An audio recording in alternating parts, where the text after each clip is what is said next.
가정의 가장이자 어디에서나 중추적인 역할을 맡고 있는 40, 50대 성인들. 이들이 쓰러지고 있다. 한국의 40, 50대 남성 사망률이 세계 1위라는데 도대체 무엇이 이들을 쓰러지게 만드는 걸까? 뭐 폐암이나 뭐 이런 거겠죠.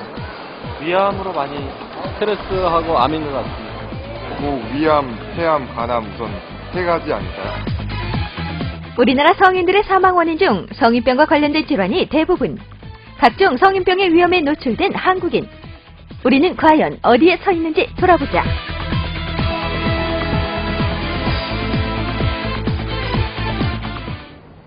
우리나라 40, 50대 성인들의 사망률이 세계 1위라는 사실 알고 계신가요?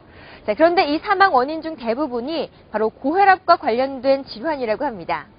자, 그래서 오늘부터 TV문화센터에서는 이러한 한국인의 대표적인 성인병을 찾아서 그 원인과 치료 방법을 알아보고 또 생활 속에서 건강을 지키는 비결까지 속속들이 파헤쳐 보겠습니다. 그 첫 번째 시간으로 오늘은 고혈압과 지방간, 또 고지혈증에 대해서 알아볼 텐데요. 자, 그 명확한 해답을 찾아서 여러분의 건강 지킴이가 되어줄 이분, 바로 한의학 박사이자 사상의학의 선두주자 이분과 지금부터 함께하겠습니다.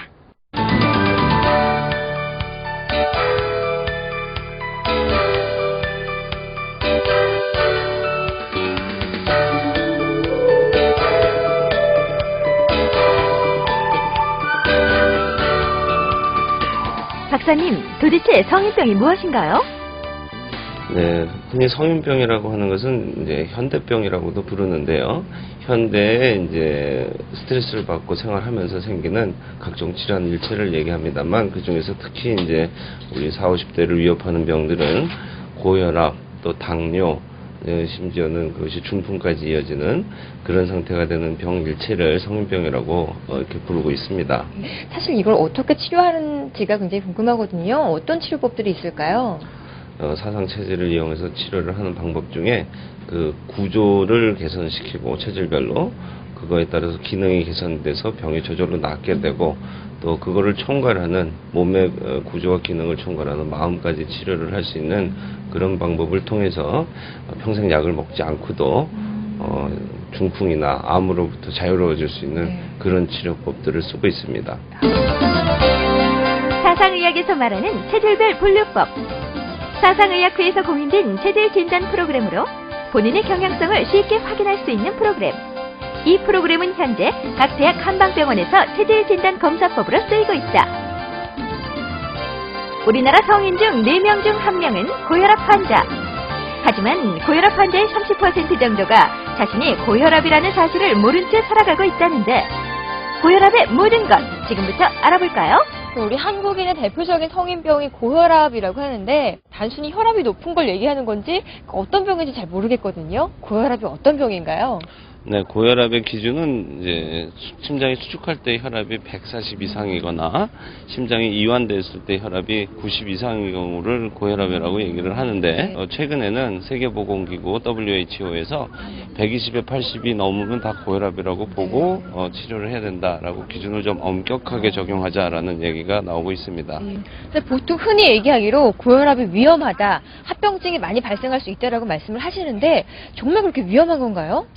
침묵의 살인자라는 별명이 붙은 이유가 세월이 지나면서 혈관을 이제 손상시키게 되는 것이 가장 큰 문제죠. 예를 들어서 혈압이 뭐 한 200 가까이 오른다든지 150 이상 오른다든지 이랬을 땐 우리가 혈관을 팽창시켜 놓는 결과가 초래되기 때문에 나중에 중풍을 일으키게 되는 거예요.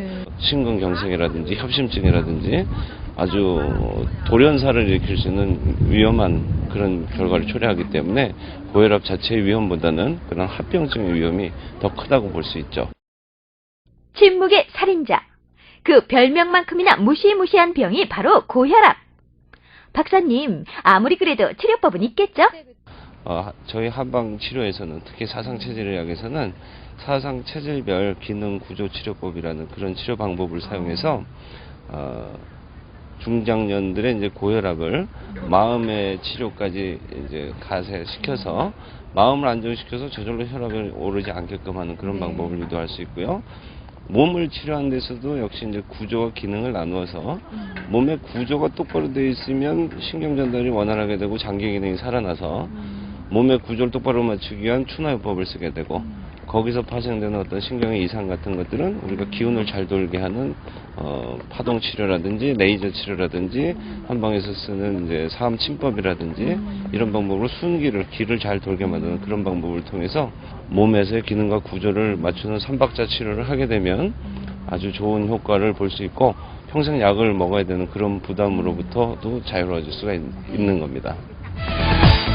고혈압에 관한 무성한 소문들 과연 어떤 것이 진실일까? 고혈압에 관한 진실 혹은 거짓? 먼저 고혈압은 유전이 된다. 유전이라기보다는 체질이라는 표현을 쓰는 것이 맞습니다. 뒷골이 땡기고 아픈 것은 혈압이 높아져서이다. 그렇지 않습니다. 뒷골이 땡기는 것은 스트레스 때문에도 땡길 수가 있죠. 그러나 스트레스가 누적이 되면 역시 고혈압이 유발이 되기 때문에 뒷골이 땡길 때는 고혈압을 조심하셔야 됩니다. 고혈압에는 해조류가 도움이 된다. 해조류는 매우 좋습니다. 그러나 주의할 것은 짠 것이 고혈압에 가장 나쁜 것이기 때문에 미역국이나 김 같은 걸 짜게 먹지 않는 그런 방법으로 해조류를 활용하면 고혈압 치료에 굉장한 도움을 받을 수가 있습니다. 잘못된 식습관의 변화, 그로부터 오는 비만, 과도한 음주로 인해 날로 늘어만 가는 성인병. 고혈압과 함께 40, 50대 성인들을 위협하는 또 하나, 바로 지방간과 고지혈증이라는데, 이 고혈압이 성인병의 가장 큰 원인 중 하나라고 한다면 고지혈증과 지방간도 빼놓을 수 없는 성인병 중 하나라고 하거든요. 고지혈증, 지방간, 고혈압은 사실은 따로따로 떨어진 병은 아니에요. 그러니까 우리가 몸에 대사가 잘 안 될 때, 또 아니면 대사가 돼야 될 노폐물들이 많이 들어올 때, 간이 이제 그걸 해독시켜주고 배설시켜주는 그런 역할을 해야 되는데, 우선 피 안에 좋지 않은 지방질이 많이 들어오는 그런 상태가 이제 고지혈증을 유발하게 돼서 그 결과물로 콜레스테롤이 축적이 된다든지 또 중성지방 같은 것들이 혈액 안에 많아진다든지 이렇게 되는 것이 큰 문제를 일으키는 거죠. 그 2차적으로 이제 간에서 그걸 대사시켜야 되는데 그것이 대사되지 못하고 간 세포 안에 축적이 돼서 간세포의 한 5% 정도까지가 지방으로 축적이 되면 간세포가 우리 몸에 해독작용을 해야 되는데 그것도 잊어버리게 되고 따라서 피로를 굉장히 많이 느끼게 되고 그 밖에 통증도 유발하게 되죠. 그런 것들이 이제 지방간이라고 표현이 되는 겁니다. 우리가 건강진단을 할 때 흔히 이제 고지혈증, 지방간 이런 것들을 발견하게 되는데 그것이 간단한 문제가 아님에도 불구하고 많은 사람들이 지방간이나 고지혈증으로 나오고 있기 때문에 조금 간과하는 가볍게 지나치려는 경향인데 그때부터 치료를 해야 고혈압이나 중풍으로 이어지는 그 단계를 차단할 수 있는 것이라 중요한 진단이라고 볼 수 있죠. 날로 늘어만 가는 지방간, 고지혈증의 경고. 이제 이대로 방치할 수는 없다. 그렇다면 박사님, 지방간과 고지혈증을 치료할 수 있는 방법들은 어떤 게 있을까요? 네, 한의학에서는 심신의학이라고 하죠. 마음의 치료와 몸의 치료를 동시에 지나가는 그런 강점이 있습니다. 특히 사상의학에서는 그 몸의 치료는 물론이고 마음의 치료도 체질별로 그 방법이 있어요. 마음의 어떤 모난 부분이 체질마다 다르기 때문에 그 모난 부분을 다스리는 그런 약을 씀으로써 마음의 평화를 얻고 기의 순환을 도와주는 그런 방법이 함께 쓰이게 되는 강점이 있죠. 마음을 다스린다고 하는 게 사실 쉬운 일 같지만 또 가장 어려운 일 중 하나가 아닐까 싶어요. 그럼 한의학에서는 어떤 방법으로 접근하고 있나요? 원래 체질을 나누는 것이 그 가장 중요한 것이 뭐 체격이라든지 이런 것보다는 성격의 차이라고 봅니다. 천성적인 타고난 감정의 어떤 잠재심리 또 그리고 겉으로 드러나는 감정의 차이에 따라서 체질이 나눠지는데 그런 것들이 병리적인 현상까지 일으키게 되죠. 따라서 체질별로 뭐 간의 기능이 더 왕성한 사람, 또 약한 사람, 위장의 기능이 약한 사람, 강한 사람 이렇게 나눠지는데 그 배경에는 이제 심리적인 문제가 있는 거예요.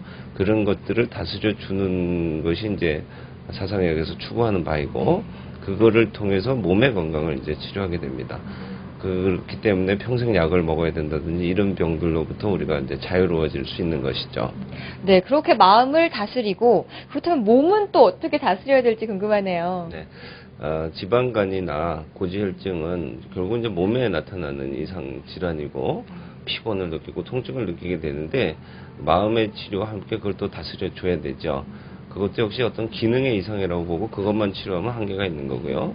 우리 몸에 기능이 나타나려면 어떤 올바른 똑바로 된 골격의 구조가 필요합니다. 거기서 나오는 신경이 눌려가지고 기능을 못하게 되는 경우도 많이 있으니까, 그래서 순화요법을 통해서 몸의 골격의 구조도 똑바로 놓고 또 거기에서 생기는 기능의 이상, 지방간이라든지 고지혈증이라든지 이런 것들은 우리가 한방에서 기의 순환을 도와주는 그런 여러 가지 좋은 방법들이 있어요.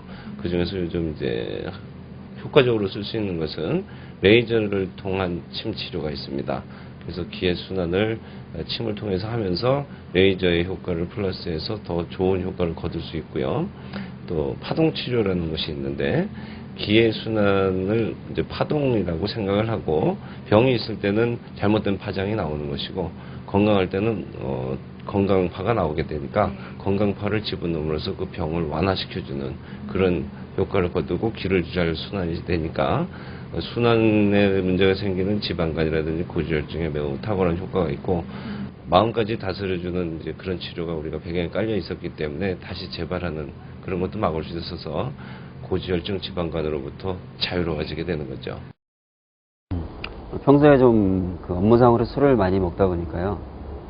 만성적으로 좀 피로도 있고 해서 글쎄 뭐 크게 문제가 있다고 생각하진 않았고요. 뭐 지방간이라는 게 정도의 차이는 있겠지만 좀 흔한 병이라고 생각을 했었고, 치료는 일단 그 보약을 좀 꾸준히 복용을 했고요. 그 레이저 치료하고 초음파 전기 치료를 한 일주일에 한 번 정도. 술은 좀 많이 줄였습니다. 예전에 일주일에 닷새 먹었으면 일주일에 하루 이틀 정도 그 정도 줄였죠. 한 1년 정도 치료하고 나서 몸 상태가 예전보다 좀 많이 좋아졌다라고 스스로 좀 느꼈습니다. 네, 지금까지 고혈압과 지방간, 또 고지혈증에 대해서 알아봤는데요. 어떠셨나요? 그동안 가지고 있었던 궁금증이 확 풀리셨나요? 자, 잘못된 식습관과 생활습관은 만병의 근원이라고 하지요. 올바른 식습관과 생활습관, 또 내 몸을 바로 알고 내 몸에 맞는 처방과 치료로 건강한 삶을 지켜보시기 바랍니다.